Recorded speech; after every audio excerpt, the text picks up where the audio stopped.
stood in the heart of the vast chamber, the weight of the room pressing upon him like the very stones around him. He was no stranger to such places. He had wandered the forgotten ruins of Middle-earth for years, seeking knowledge long lost to time. But this place, buried deep beneath the earth, held a secret more elusive and dangerous than any he had encountered before. The manuscript lay before him, its fragile pages yellowed with age. His fingers traced the symbols of old Numenor, the great kingdom of the Dunedain, whose glory had once rivaled that of the Valor themselves. The words within spoke of Isildur, the great king, who had wielded the power of the One Ring, only to fall, swallowed by the darkness of the past. But as Aldurin read, he sensed something far deeper than history itself. There was a whisper in the ink, a mystery that had been hidden for ages. He leaned closer, his brow furrowing in concentration as the words revealed themselves to him, a puzzle waiting to be solved. Isildur, he muttered under his breath, the name rolling off his tongue like an ancient chant. What did you take with you to your grave? The historian knew the tale well, the fall of Numenor, the betrayal of the ring, the tragic death of Isildur at the hands of orcs. Yet something did not sit right. The manuscript spoke of the king's final days, not as a hero, but as a man driven by something more than ambition. It hinted at a secret, a relic, a powerful object hidden deep within the earth, far beyond the reach of those who had sought it in vain. Alderin's heart raced. The relic that Isildur had taken with him, buried with him, was more than just a memory. It was a part of the past that should not be unearthed. And yet, as if the very manuscript had awakened something within him, Aldurin felt the irresistible pull of destiny. He stood slowly, the room spinning slightly as the weight of the discovery settled in. The truth was now before him, a truth he could neither ignore nor fully comprehend. He had long suspected that the histories of Middle-earth were incomplete, shaped by the hands of those who wrote them. But this was different. This was a link to a power beyond even Sauron's grasp. Aldurin had always been a solitary figure, his knowledge both his gift and his curse. He had studied the ancient texts for years, feeling more and more detached from the world around him. Friends and allies had come and gone, but he had never sought companionship. His heart was bound to the past, to the world of long-dead kings and forgotten realms.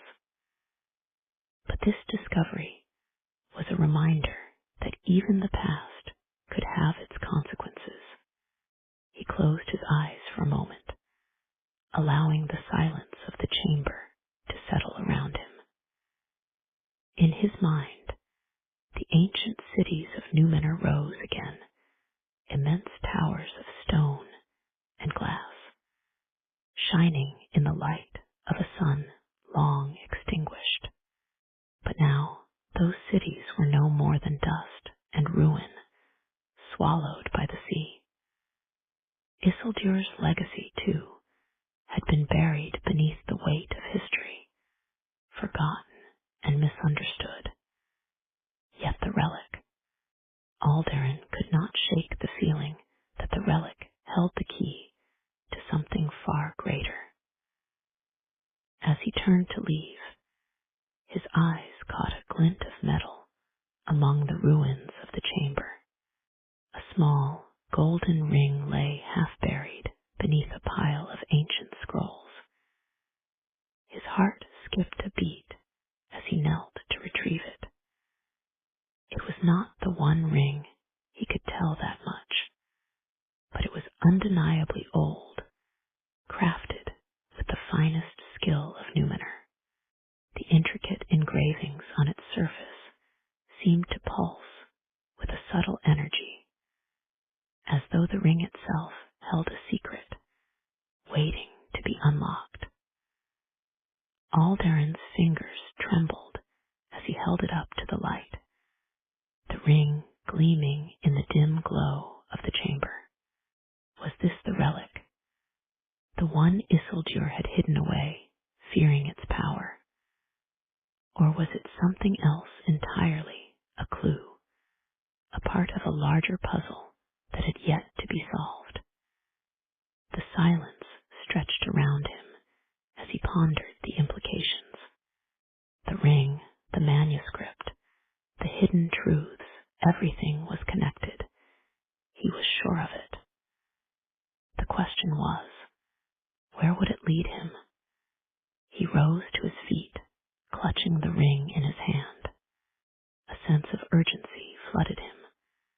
But beneath that urgency, there was something more, a fear, perhaps, or a growing sense of dread. What had Isildur hidden, and why? As he made his way out of the ruined library, Alderin felt the weight of the world upon his shoulders. The past had come alive in ways he had never imagined, and with it, the promise of a journey that would take him deep into the heart of Middle-earth's darkest secrets. The journey ahead would not be an easy one. Alderin knew that much. The roads were long and treacherous, and the forces that sought the relic, whatever it was, would stop at nothing to claim it for themselves. The shadows of Numenor still lingered, and the remnants of Isildur's power were not easily forgotten. But for now, as Alderin walked into the cold night, the manuscript clutched tightly in his arms. He could only wonder what awaited him. What ancient forces stirred beneath the earth, waiting to be unearthed? What was the true legacy of Isildur, and how would it shape the future of Middle-earth?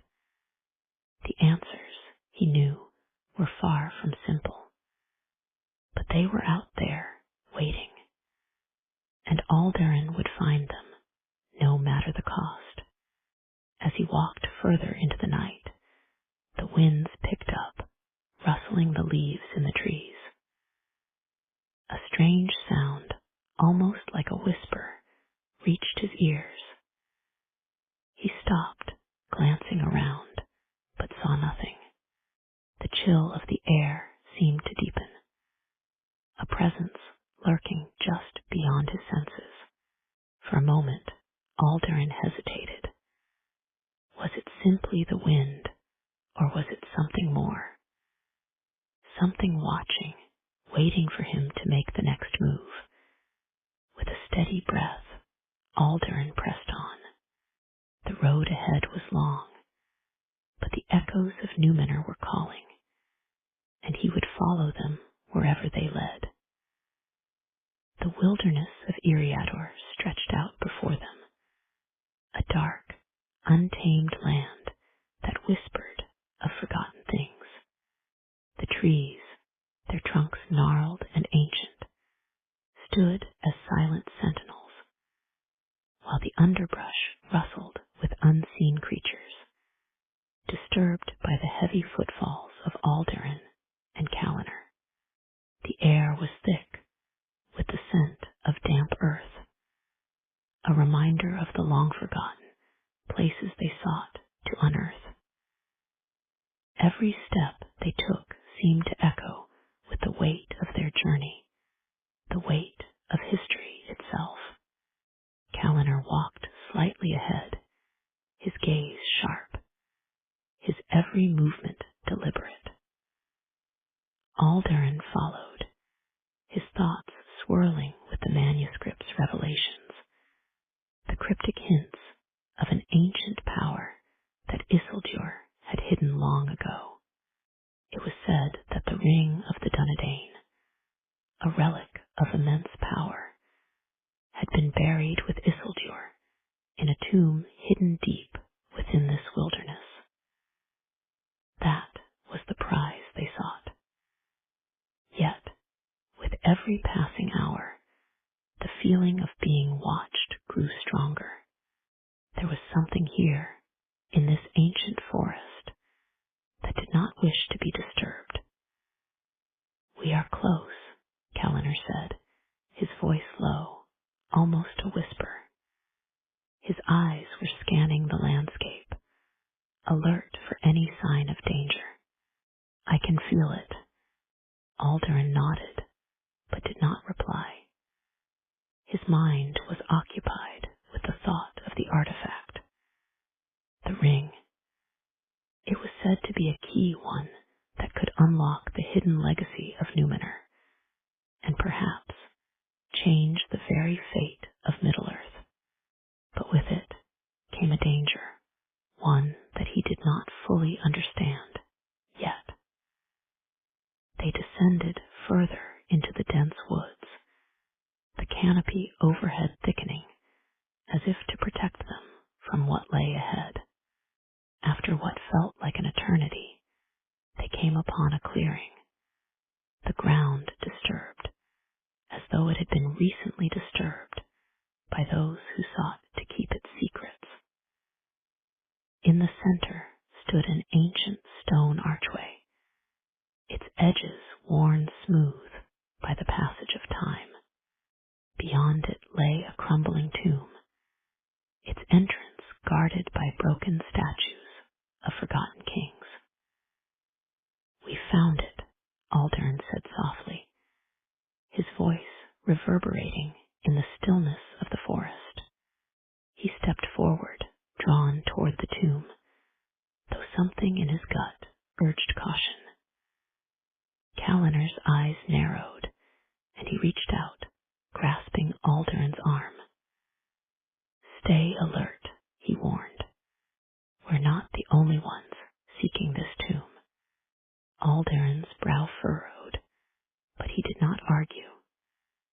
They had come too far to turn back now. With a nod, they crossed the threshold of the tomb, entering into the shadowed interior. The air within was stale, thick with the scent of age and decay. Cobwebs clung to the stone walls, and dust rose with every step. The flickering light of their torches revealed faint inscriptions carved into the stone, but Alderin paid little heed to them. His gaze was fixed on the altar at the far end of the chamber. There, upon a pedestal of dark stone, lay the artifact, the ring of the Dunedain. Its surface shimmered, faint light dancing upon it, as if it held an energy of its own. Alderin's breath caught in his throat. It was everything the manuscript had described: ancient, powerful, and undeniably beautiful. But there was something else, something unsettling about it. A pull deep within him, tugging at his very soul. He stepped forward, but Callender's hand shot out to stop him. "Do you feel it?"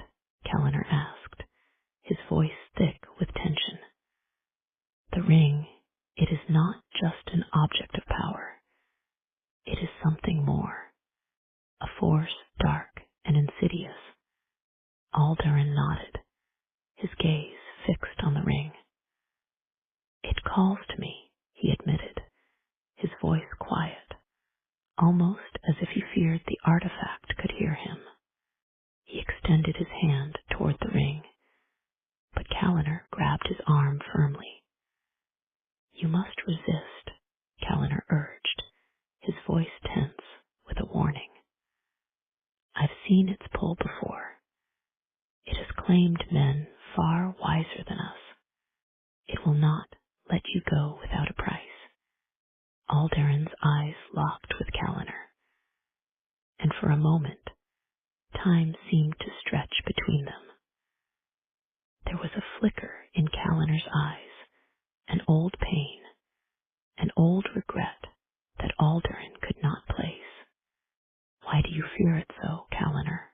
Alderin asked, his voice steady, but laced with curiosity. "You know what it is.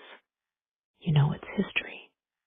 Calliner's face darkened, and his grip tightened. "I have seen its consequences. I've lived them. You do not want to understand, Alderin. Trust me."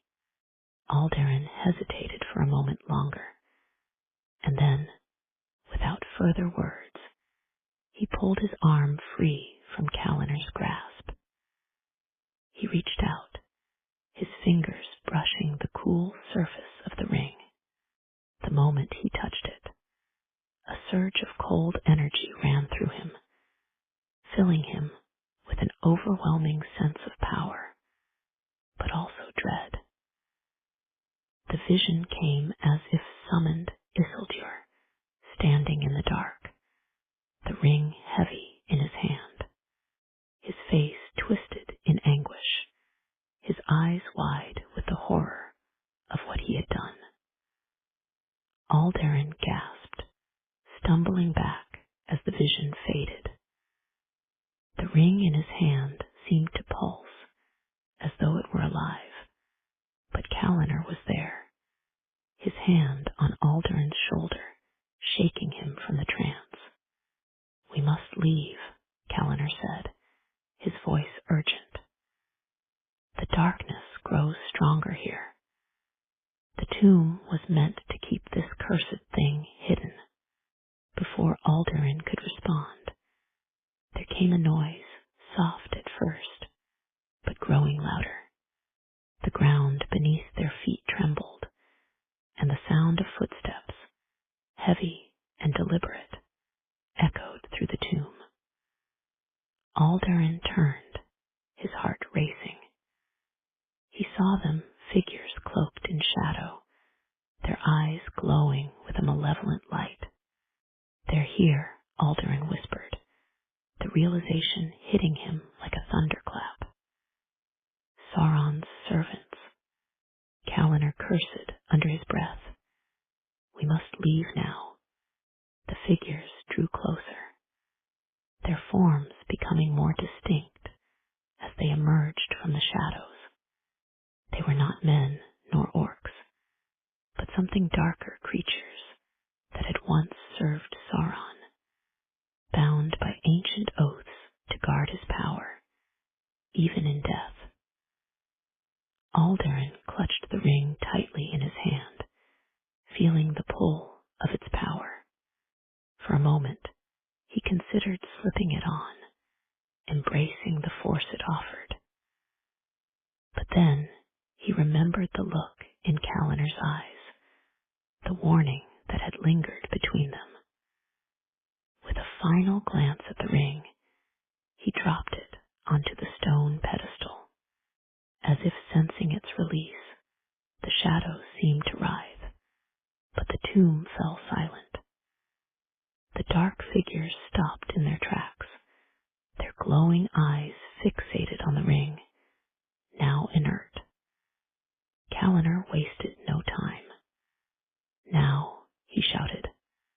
Together they turned and ran, the tomb collapsing behind them as the shadowed figures closed in. The forest seemed to come alive around them as they fled, branches cracking, the earth shifting beneath their feet. The ring, for now, was safe, but Alderin knew the truth. Its power would not stay permanent forever. Something had awakened in the depths of Eriador, and with it, the shadow of the past stirred once again. They emerged into the moonlight, breathless and trembling, the forest still and ominous around them. But Alderin felt something else, an unsettling realization that this was only the beginning. The ring of the Dunedain had been found, but its true power, its true legacy, remained to be revealed. And the darkness that followed it would not rest. Alderin woke with a start, the cold sweat clinging to his brow, his breath shallow and ragged. The dream had been vivid, too vivid. He could still feel the weight of the ring in his hand, the familiar warmth of its power as it pulsed beneath his fingers. He was standing in the shadow of Mount Doom, a place he had never been, but somehow knew all too well. The earth trembled beneath him, as if the very mountain itself was awakening to a long-forgotten call. And then there was Isildur, his face twisted with torment, his eyes wide with defiance. "I will not let it go," Isildur had whispered, his voice a mere shadow of the king he once was. "The ring is mine, and mine alone." Alderin sat up in his bed, his mind racing, the remnants of the dream clinging to him like a shroud. He could not shake the feeling that the ring was not just an object of power. It was a curse that had claimed Isildur, and would surely claim him too if he let it. Kaliner's voice cut through the silence of the night. "You've been restless for days, Alderin. These dreams, they are not just dreams." Alderin turned to see his companion standing in the doorway, his face etched with concern. Kaliner, ever the steadfast warrior, had become a friend and guide through the wilderness of this dark journey. But even Kaliner, with all his experience, could not understand the pull the ring had on Alderin. "It is Isildur," Alderin said, his voice hoarse. "His spirit haunts me, Kaliner. The ring, he took it to his grave, and now it speaks to me. I hear his voice, feel his rage. I cannot escape it." Kaliner's gaze softened, but the worry was still there. "You cannot let it control you, Alderin. You know what the ring did to Isildur, and what it did to me," he added, his voice tightening with the weight of an old pain. Alderin looked at his friend, seeing the shadow of Kaliner's own past. The warrior had once been a noble Dunedain, a man of honor, but he had been touched by the darkness of the ring in his youth. His own struggle with its power was one Alderin had only begun to understand. Kaliner had always carried the burden of that past, and now it seemed Alderin would too. "I know," Alderin whispered, "but what am I to do? The dreams, they are leading me somewhere. I have to go to Mount Doom. I have to end this before it consumes me too." Kaliner stood silent for a moment, the weight of Alderin's words sinking in. He knew that once the ring had its claws in someone, there was little hope for them. Yet he could not leave his friend to face the darkness alone. "I will go with you," Kaliner said at last, his voice firm, yet tinged with the sorrow of someone who had seen too much. We go together, Aldurin, and we leave the ring behind, no matter the cost. Aldurin nodded, though his heart was heavy. He had heard the tales of those who journeyed to Mount Doom in the past, the stories of heroes who had fallen before they could complete their task. He knew what awaited him, but the burden of Isildur's legacy weighed too heavily on him now. He had to finish what had been started, and perhaps, in doing so, he could free himself from the ring's grip. The journey to Mount Doom was long and treacherous. The road was fraught with dangers, creatures lurking in the shadows, the remnants of Sauron's dark influence creeping through the land. But Aldurin pressed on, driven by a sense of urgency that seemed to come not just from within him, but from the very earth itself. It was as though the mountain called to him, urging him forward, pulling him toward his fate. As they neared the base of the mountain, the air grew thick with ash, the sky darkening, as though the very heavens mourned the journey they had undertaken. Calinor's footsteps were heavy behind him, but Aldurin could feel the weight of his own steps grow lighter, as if the ring's power was beginning to fade with each passing moment. Yet the dreams continued. Each night, Isildur's voice haunted him, urging him to take the ring, to claim its power. "You are the heir," Isildur's voice whispered in his dreams.